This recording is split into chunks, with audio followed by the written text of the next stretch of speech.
Hello, folks. This is Refinement, Not Retirement again, the podcast that favors refining your life over retiring from it. My name is Tony Coe, and I'm joined today by my soulmate, life partner, and long suffering wife, Christine. How are you today, Christine? A bit tired, really. Can't tell you why. I feel exhausted. Well, I think I've got an idea why you might feel exhausted. We've been offline for a couple of weeks because we're just back from a very big and exhausting family holiday. We went with, well, how many people were we? 20 in total? Well, I thought it was 20, but I think it was 18, 18. actually. Okay. Well, nearly Yeah. 20. We went to the Dordogne region of France. We rented a lovely big house near Bergerac, about 15 minutes from drive from Bergerac airport. Some of us flew there, we didn't, and that's what we want to talk to you about. We realize that we're making a little deviation from our Florida story. We started in our last episode called "A Place in the Sun: Our Refined Life in Florida Part 1." Do listen to that if you haven't listened to it. But we will be continuing that story, which is likely to consist of several episodes, and we will get back to that story. But we like to sort of do things as they. We want to talk about things as they are happening in our lives as much as we possibly can. And so since we've just had this experience, we thought we would share it with you. We got a lot of interest when we did an episode about 4 episodes ago when we talked about our electric car experience. We've owned electric cars since about 2017, I think. That might not be accurate, but it will tell you in that episode because stuff that we said in that episode will be accurate, I hope. This experience of going to France is our first time driving an electric car abroad. This was exciting for us, seeing how that worked out. We have 2 Teslas. We have a Tesla Model Y, which is the sort of bigger SUV type. That's not the one with the big falcon wing doors that I think they're pretty much discontinuing in the UK. It's the smaller SUV than that, but it's still a big car. It's great for a trip like this because it has so much cargo space.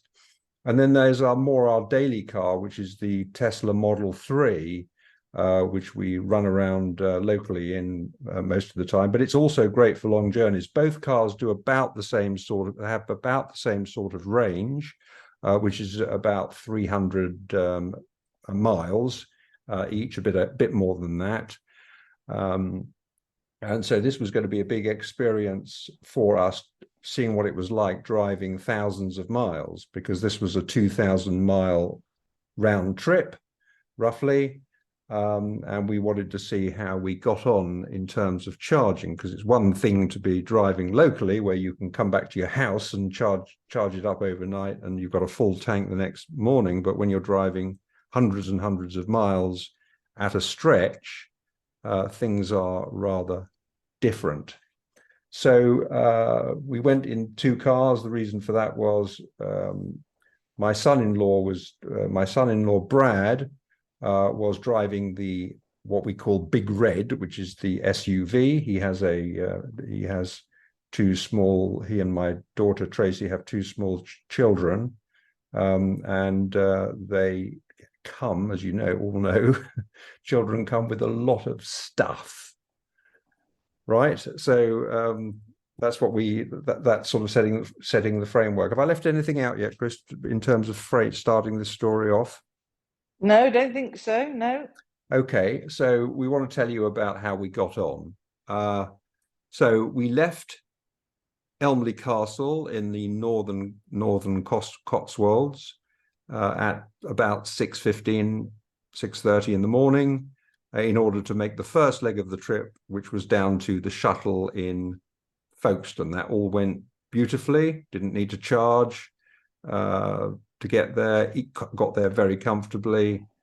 We charged both cars, at least we thought we had charged both cars, and Oh, this yes. was our first little wrinkle. Seems a long time ago since that. It does, doesn't it? Lots happened.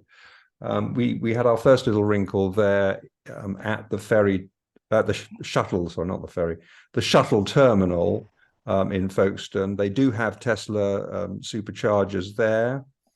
Not many though, because they're doing a lot of work there at I think they Folkestone had at the about moment. There's 4 or 6 or something like that. Yes, I think Something there's a like lot that. of renovating going on, I think. There is, but we didn't have to wait to charge or anything like No, that. we didn't. No. There was plenty of capacity there, and we plugged both cars in. And the beautiful thing about a Tesla, using a Tesla, is that you don't need to get out any apps or cards or anything. You literally just plug the car in, and it recognizes the car and it charges. It sends the charge to your account. It takes the money out of your account. And you don't have to worry. You just plug and unplug. Unfortunately, Brad, this is his first experience driving an all-electric car, and something must have got touched on the app or something, because we got a message on the app, or he got a message on his app, saying that we were about to get charged for idling.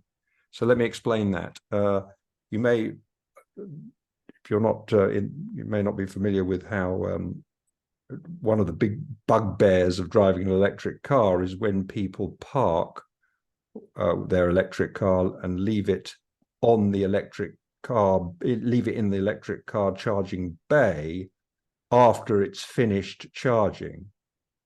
And obviously you don't want that happening, because it means that the charger is blocked until the person comes back from their lunch or whatever they're doing to remove the car, even though it might have been there for hours without actually charging. It's a real problem.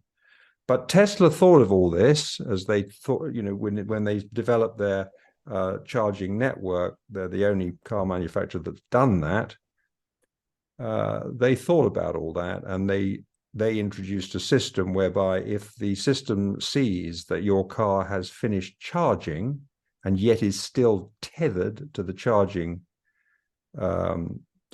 unit, it will start the system will start charging you, taking money out of your account for what it calls idle fees, and they are significant. So what had happened is that something had been touched, I think, on the app. This is my theory, my working theory, and that stopped the car charging. And so the system thought this car well, the system was right. The car was sitting in the bay, tethered to the unit, but not actually charging, and that is a naughty step matter. So I got a message saying that actually this was the first time this has ever happened to me. I've never done that before. And therefore I learned that the first time you get put on the naughty step, you're not actually charged, but you get a warning. So this was my warning. But in fact, it was all innocent, as you've heard. But anyway, that was our first little wrinkle. Now, the next thing is quite interesting. We got onto the shuttle. When you go on the shuttle, you get told a number of things. One of the things you get told is that you need to turn off your automatic headlamps. So of course we did all the things we were told to do. But the steward guy said to me, there are so many Teslas on these trains these days, and we had this experience. Now, do not, he was talking to me, do not attempt to do a software update on your car while you are on the train. Is that clear? I said, oh yeah, well no, why would I do that?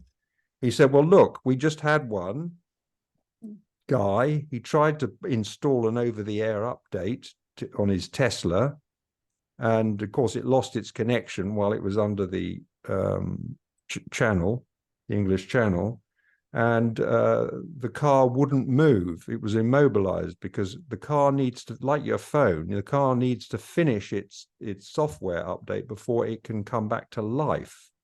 And so it was effectively dead until it could until it could be reconnected.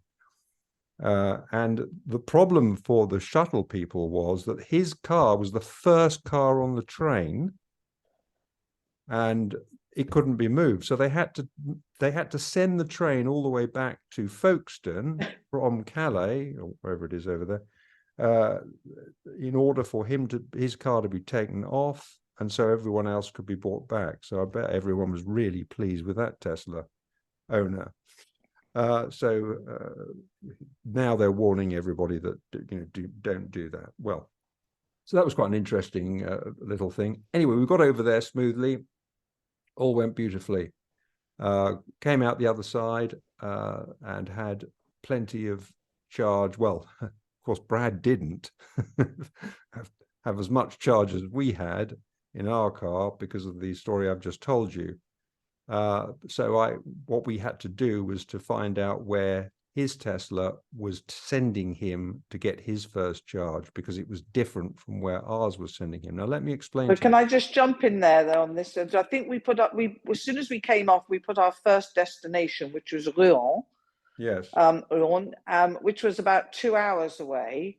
Yes. And I didn't think there was a problem at that point, because I thought it was, although we could get there, we were sent to the Somme.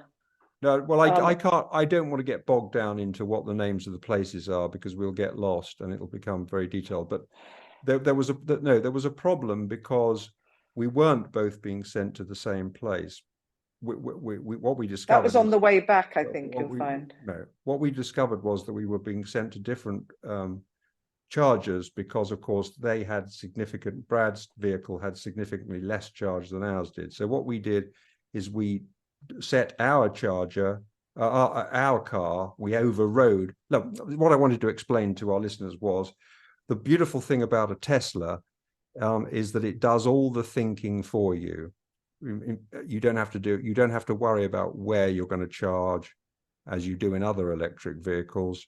The car will decide on the basis of your destination where the best places for you to charge, how long you need to charge there, and whether and it will send you to one where there are free stalls available. I mean, so we had to find out from Brad where his was going so that we could all stay together, and we did that.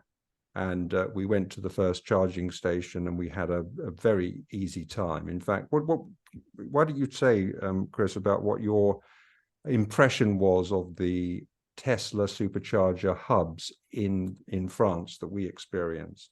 Well, amazing. I mean, and maybe some listeners will know, but I suffer from quite a lot of sort of nervousness when it comes to traveling. It doesn't mean no particular reason other than if I'm going on a train, if I'm going on a plane, if I'm going by car, I kind of get myself all worked up. But there was no range anxiety. Well, there never has been in the Tesla anyway. But it was an absolute joy, wasn't it? I mean, yeah. It was a joy. You put in, each destination, it tells you how much, if you can get there, if you can't, how many, where it's going to take you, what the percentage will be when you get there, how much you got to get, once charging to get to your next destination. I mean, it was an absolute joy. I did notice, which is quite interesting, I know in the UK they've started to open up Tesla chargers to other non-Tesla cars. I haven't come across any of those yet in the UK, because we don't really have a lot of need to charge at charging stations, do we, in the UK? Because we never do enough miles. But it was interesting to see the number of Tesla chargers, superchargers, that were at every station we went to. I mean, so many, and other cars pulling up, just regular electric, EVs, other electric cars vehicles. pulling up. Yeah. So I don't think we ever had to wait not at any station. Hmm. We were We always didn't. able to drive We up didn't ever have to because of wait. the number. And I think it was Le Mans, where the the Grand Prix is, or the big Hmm. racing track is. And there was a few at Le Mans. Not, we went to a different one on the way back, but they were all undercover. Do you remember? And they were all Yes. solar powered Solar on the panels top. there. Yeah. Yeah. So they had solar panels on the top, and there's the signs telling you where you can go to the loo, where picnic areas, hotels, places to get food, shopping malls, even some of the Well, places. It all was of them had facilities, didn't they? So you could there was always yes, somewhere you could go to the toilet, because obviously they Tesla, where we were in remote areas, Tesla had come to arrangements with local cafes, hotels, and so on to allow their customers to use the it toilets. was You could get amazing. coffee. I think the thing, what one thing, because people talk a lot about how long it takes, right, to charge an electric car, and it seems obviously a long time compared to filling up a petrol or diesel car, but actually Yes. you always find, don't you, that you've got less time to enjoy the break. Of course, you Well, I can think that's true because if than because I can you remember really at the beginning, want. yes. Hmm. If you remember when we didn't have the Tesla and we first had electric car, I used to think, oh, what a waste of blooming life that we have to go and stop when we don't necessarily want to stop, and stop and have a cup of coffee or something to eat when I just want to get to my destination. But when you change your attitude to towards making this a holiday as part of the driving and making the whole experience a pleasure. There is, as you say, there. In fact, we sometimes find that we didn't have enough time, and you'll be going, "Oh, we've got to get back Because the idle because we're charges the idle charges have come on." And I just thought it was amazing. We packed picnics, if you remember, for our journey. Because it's not easy to get vegan food in And there were even, France, and yeah, there were being even picnic vegans. tables, weren't they? All set up for you. Tesla had Exactly. set up picnic tables in some of them where you could just sit outside in the sun, um, and enjoy a picnic. And Yeah. I never felt that. Oh my goodness, this is dragging. I always found I was glad of the break, enjoyed the environment, and Absolutely. Yeah. yeah. So It's there was. nice to stop every 2 years, every 2 hours, which is good anyway, because you are going to normally want to go for a wee, Yeah. probably after 2 hours, if you've had Well, a certainly I coffee, would. or Yeah. and the heat, drinking water. But And I of course, think the with cars are just so comfortable. I mean, that because it was for Brad and Tracy, it was their first time driving in a Tesla, and the cars are so comfy. Everything you're the right temperature. You feel comfortable. It's so easy to drive. You've got autopilot helping you out the whole time. It's safe. You feel safe. It's just a great car. But it was. and the roads, of course, are fantastic in Roads in France too. I France mean, are the just roads is unbelievable. Yeah, yeah, are just sort of unbelievably good. joyous. And in fact, I think you might want to say this, you might have wanted to say it, but there was at one point, because Tracy and Brad had the Y, they had a lot, because with the children, they had a lot more stuff in it. It was filled to the brim, which made it obviously a lot heavier, which made them not be able to get as many miles as we could in the three. And at one point, to one of the destinations, Brad was getting a message to say that there would only be 5% when he got there, to the destination, which kind of, because he's not used to it, sort of freaked him out a little bit, and said, look, the children need to go to the loo, and I think we'll need to do a bit more charge on that. And we messaged, didn't we? Because we were going backwards and forwards messaging in our little convoy. And you said to Brad, trust the car, trust it. And he did trust it, and we got there, and I think it went up to, I think, 8%, then went back down to 5%, because I think, is it something to do with braking, that if you keep under the within the speed limit, you can put more miles back into it anyway than belting at Well, if 80 no, miles an it's not hour. that. If you drive slower, which we certainly weren't doing. We were driving at least at the speed limit. But if you drive Yes, slower, you use less power, simple as that. But what I think you're thinking of is regenerative braking. So when you brake in an electric car, it actually puts power, it puts the electric motors into reverse and puts power back into the battery. right. So you gain maybe 1%. If you're going down a Okay. steep hill, you might gain 2% in battery range. But yeah, you're absolutely right. I said to him, because I'd learned from experience, just trust the car. It doesn't get the calculation wrong. As long as you drive, you don't sort of, do stupid acceleration.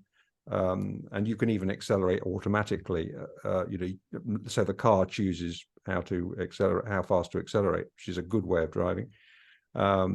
If you keep sort of to the speed limit and don't do anything crazy, the car's calculation will be right.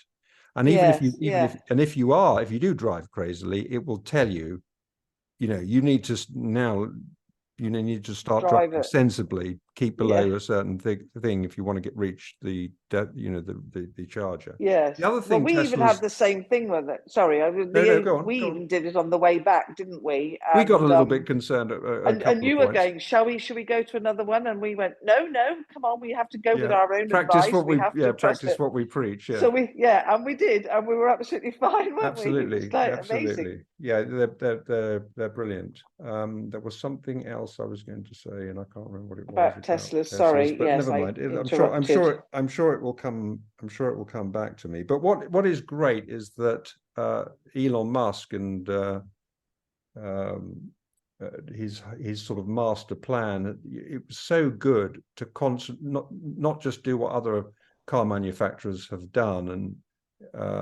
and just gone ahead and built electric cars without making sure that there is infrastructure to charging them. He actually built the best infrastructure in the world. It's still by far the best infrastructure in the world. It works easier than any other charging system. And that's why all these other people, particularly in France, as you've rightly said, all these other, he's opened it up, and we all in the Tesla community felt, well, why would you open it up? Your biggest competitive advantage is your charging stations, and you're opening it up to competing EVs. Well, he's done that for altruistic reasons. I mean, he's done that because he believes that it's good for us all to go for electrification. And Yes. so, his was the bigger, the morally more sound approach, I think. And it shows these other people are joining the Tesla supercharger network. I think they have to pay a bit more than we do. But they're gladly doing it because it's the best, Yeah. So that it was Well, very and the interesting. cost. And the The cost is cost, though. the actual cost per kilowatt. I think that's where they pay a bit more than we do, though. But No, but I meant to Tesla in yeah, France. yeah, absolutely. I mean, non-Tesla owners pay in Oh, yes, France more yes, yeah. than Tesla owners do, and I think that's the right business decision. But I think it just goes to show that how successful that decision to build his own network has been. Well, actually, on that note as well, if you remember, and this didn't happen on the way home after we'd crossed over and we'd left Folkestone, we needed to stop. We hadn't had any breakfast, and so we needed to stop somewhere. Although the car was saying we could get home on it if we, kept within the speed limit. We did get to I think it was Clackett Lane, I think, wasn't it, to stop and have some breakfast and go to the loo. And there were some electric car chargers there. In fact, there was a Tesla on one, and that was what I think that was Grid chargers were Serve. they? I think that was Grid Grid Serve. Serve. And you said, well, if we're stopping anyway, why don't we just charge? We might as well put it, Yeah. a few miles in it. And what happened when we looked at it? Can't There was remember. only three, and there was a Tesla on one. Oh, they're all And taken. two, and Yeah. they were all taken. Well, Three of them. I mean, that's the UK how charging. ridiculous is that? UK rapid charging system is just nowhere near Crazy. good enough. No, pathetic. The other thing Pathetic. that's good about Teslas, which I don't think it applies to any. I've owned quite a few electric cars, and I don't think it. No, I'm sure it didn't happen on any of the other cars. When it knows that you're going to a supercharger, it preconditions the battery Oh yes. before you get there. So by the time that you get there to plug in, the battery is in the optimum temperature condition Yeah. to accept the supercharge. So that, I mean, that's another amazing thing. And do you remember the great surprise we had after our first two superchargers, one at Folkestone and the first one in France? Do you remember? I do. Okay, They were free. share it. They were free. Our charges are electric. It's a pity that Brad stopped in Folkestone. I know. But yeah, those first two superchargers were free. We found out quite by accident because Tesla was celebrating their 10-year anniversary, and Elon Musk had made all supercharging throughout Europe for the day. Free for that day. That was the first day. We didn't know, did we? Didn't know. I would have done a lot more supercharging had I known. So yeah, so that was a lovely surprise. So the cost. Do we want to talk about? I do want to talk about the cost, but I want to talk about it in a minute. The next thing I want to say though is that both Brad and I decided that because we had no experience either of us of supercharging in France, driving long distances, we both decided to take advantage of the new Octopus Electroverse app, which supposedly is supposed to give you access to all chargers everywhere just using that app. And we thought that would be a good backup. And we trust Octopus. We like Octopus. It's a nice company. We thought we'd have that app as a backup for when we were perhaps in a remote area which didn't have a Tesla supercharger nearby. Thinking about when we were in Bergerac, for instance, if we did a lot of local driving. As it happens, we didn't do much local driving, but we thought it would be useful to have that. Absolute waste of time. Every time Brad tried to go to one of those chargers and they were at supermarkets, weren't they? They were at supermarkets, places like that, all different. They've obviously come to a deal with all these different charging companies. They were broken. They were either broken or the app didn't work. So it's just like in the UK. Everything that as soon as you get off the Tesla supercharging network, you are in the Wild West as far as charging is concerned. Yeah. And didn't work. So I just thought that was worth mentioning. Yes. Now back to your point. Let's wrap this up with talking about the cost. What about if we'd been, instead of going in Teslas or any electric car, supposing we had been driving a petrol car? Well, first of all, what did we pay for our roughly 2,000 mile round trip? Well, I think we're probably going to surprise listeners because it surprised us. Well, let's surprise them quickly because we're running out of time. £60. So £60 for one car to go there and back, roughly 2,000 miles. Yeah. And I think that the equivalent, because we did have another family group that came in a large diesel car, and they for the same journey they paid £200 plus. So that gives you an idea. It's a lot more economical to drive an EV as well as a lot more. That was amazing. As well as a lot better for the environment, obviously. So that's it. That was our experience of driving of a 2,000 mile round trip. Most of the driving in France.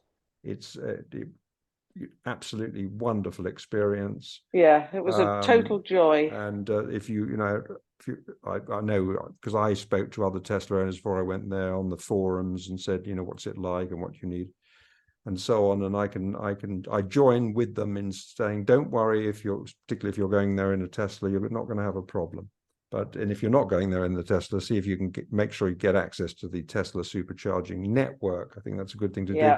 The one thing I would do differently is I would get and I know you agree with this, Christine, I would get the little thing that you can buy for your car, or you register, I think, for £4, so that you can just drive through the tolls rather than having, you did all these contortions out the window trying to take the ticket and then trying to pay every time we went through a toll. And I don't think you found that particularly comfortable.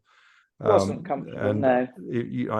Other people, the other people in the fossil fuel car that I told you about, they did have one of those tags, much easier. They just drove straight through. Next time, I'm going to do that. So that's the only thing I would do differently. Anyway, anything you'd like to add? No, No? not at all. Okay. Just to say what a wonderful experience it was. Fantastic. Again. Well, I'm going to wrap up now because we're just coming up to the end of our time, but we will be getting back to our Florida story where we've got to discuss where we got to last time and think about that, and we'll be back on air and talking about that. It is an interesting story, and our time there is a very, very treasured part of our lives, and we want to share that with you. We are a young podcast, although we're very old. This is a young podcast. Oh, thanks. Yeah. And we do appreciate very much your help in spreading the word, which we dear listener, which we know you do. So do please share our podcast episodes in all the usual ways on social media and so on with others, and help us build our audience. We love your feedback. We love your ideas. So do keep those coming to us. What you do like to hear us talk about, what you don't like to hear us talk about. All of that is very, very helpful. But for now, it's goodbye from me. And it's goodbye from me. A tired me. A tired me. Bye, everyone. Bye-bye. See you later. Bye for now. Bye.